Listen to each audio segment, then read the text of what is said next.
Assalamualaikum warahmatullahi wabarakatuh. Halo semuanya, apakah kalian tahu apa itu hipertensi? Dan tahukah kalian hipertensi memiliki manifestasi di dalam rongga mulut kita loh? Yuk langsung aja kita tonton videonya. Apa sih hipertensi itu? Berdasarkan Kementerian Kesehatan Republik Indonesia tahun 2018, hipertensi atau biasa kita sebut tekanan darah tinggi merupakan peningkatan tekanan darah sistolik lebih dari 140 mHg dan tekanan darah diastolik lebih dari 90 mHg pada 2 kali pengukuran dengan selang waktu 5 menit dan dalam keadaan cukup istirahat atau tenang. Menurut WHO atau World Health Organization, tekanan darah normal bagi orang dewasa adalah 120/80 mmHg, dengan 120 merupakan tekanan sistol dan 80 merupakan tekanan diastol. Tekanan sistol adalah tekanan darah saat jantung memompa darah ke seluruh tubuh, sedangkan diastol adalah tekanan darah pada saat jantung menerima darah kembali dari seluruh tubuh, atau saat jantung istirahat. Hipertensi itu mematikan loh. Menurut American Heart Association atau AHA dalam Kemenkes RI tahun 2018, hipertensi merupakan silent killer atau pembunuh diam-diam karena memiliki gejala yang bervariasi pada setiap individu dan mirip dengan penyakit yang lain. Gejala-gejala tersebut adalah sakit kepala, kemudian vertigo, jantung berdebar, mudah lelah, penglihatan kabur, telinga berdenging atau tinnitus, dan mimisan. Nah, selanjutnya kita akan membahas faktor apa saja sih yang dapat mempengaruhi hipertensi.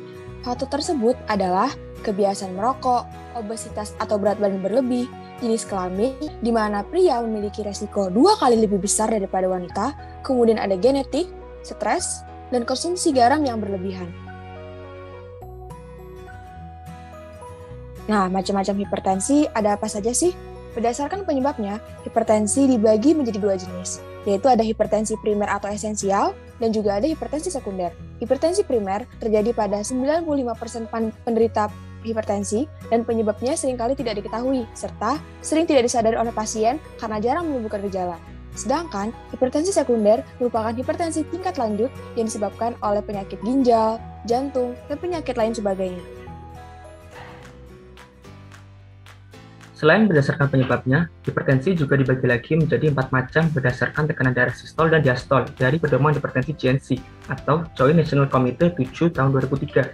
Pembagian tersebut antara lain terdapat kategori normal dengan tekanan sistolik kurang dari 120 mm air raksa atau 120 mmHg dan diastolik kurang dari 80 mmHg. Kemudian, prehipertensi dengan tekanan sistolik 120 sampai 139 mmHg atau diastolik 80 sampai 89 mmHg. Selanjutnya, ada hipertensi stadium 1 dengan tekanan sistolik 140 sampai 159 mmHg atau diastolik sebesar 90 sampai 99 mmHg. Dan yang terakhir adalah hipertensi stadium 2 dengan tekanan sistoliknya lebih dari sama dengan 160 mmHg atau diastoliknya lebih dari sama dengan 100 mmHg. Selain penjelasan dari berbagai macam hipertensi tadi, hipertensi juga memberikan dampak gejala lain atau penyakit penyerta pada tubuh yang umum biasanya terjadi pada orang dengan penyakit hipertensi.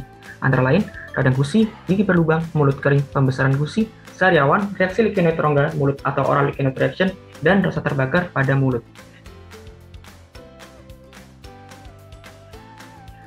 Aduh, pasti sakit sekali. Kita harus bagaimana? Jika sakit, segera datang ke dokter gigi untuk meredakan gejala yang muncul pada rongga mulut dan juga harus datang ke dokter umum atau dokter spesialis penyakit dalam, dikarenakan untuk mengontrol hipertensi sebelum bertambah parah. Selanjutnya, perawatan untuk mulut kering atau biasa disebut serostomia bisa dengan mengganti obat antihipertensi dengan konsultasi dokter spesialis penyakit dalam, kemudian bisa dilakukan aplikasi fluoride oleh dokter gigi. Kemudian diminta untuk menghindari obat pemurnian beralkohol, banyak minum air putih, dan mengurangi gula serta konsumsi kopi. Untuk perawatan reaksi leukemia rongga mulut, bisa dilakukan adalah mengganti obat antihipertensi dengan konsultasi dokter penyakit dalam dan menggunakan obat topikal kortikosteroid yang diresepkan oleh dokter apabila penyakit belum sembuh.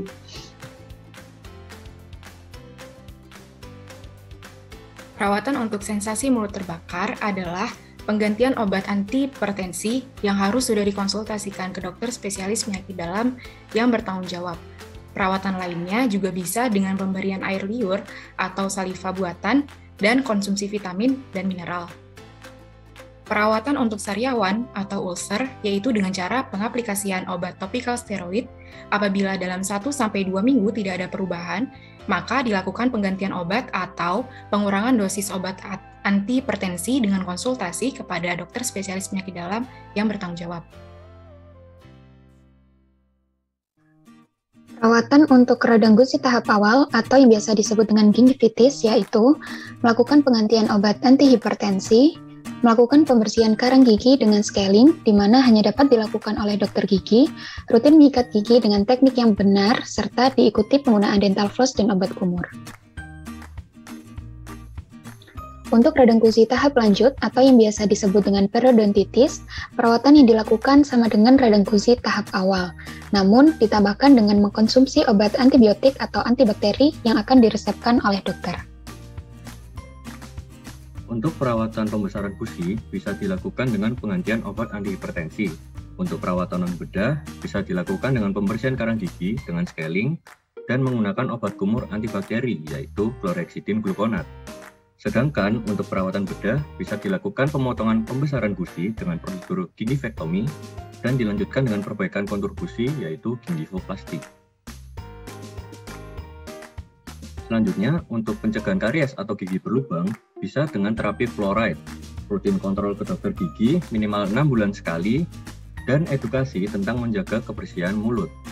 Untuk perawatannya, bisa dilakukan dengan pemakaian pasta gigi dengan tinggi fluoride, melakukan kontrol ke dokter gigi untuk remineralisasi jika karies belum cukup dalam, dan melakukan perawatan saluran akar jika kariesnya telah dalam. Jadi, kalian sudah tahu kan apa saja manifestasi yang dapat terjadi di rongga mulut kita apabila kita menderita hipertensi. Maka dari itu, ingatlah untuk berbuat baik kepada dirimu dengan menjaga tekanan darahmu. Karena kesehatan adalah anugerah terindah yang terkadang lupa untuk kita syukuri. Sekian, semoga video ini bermanfaat ya. Wassalamualaikum warahmatullahi wabarakatuh.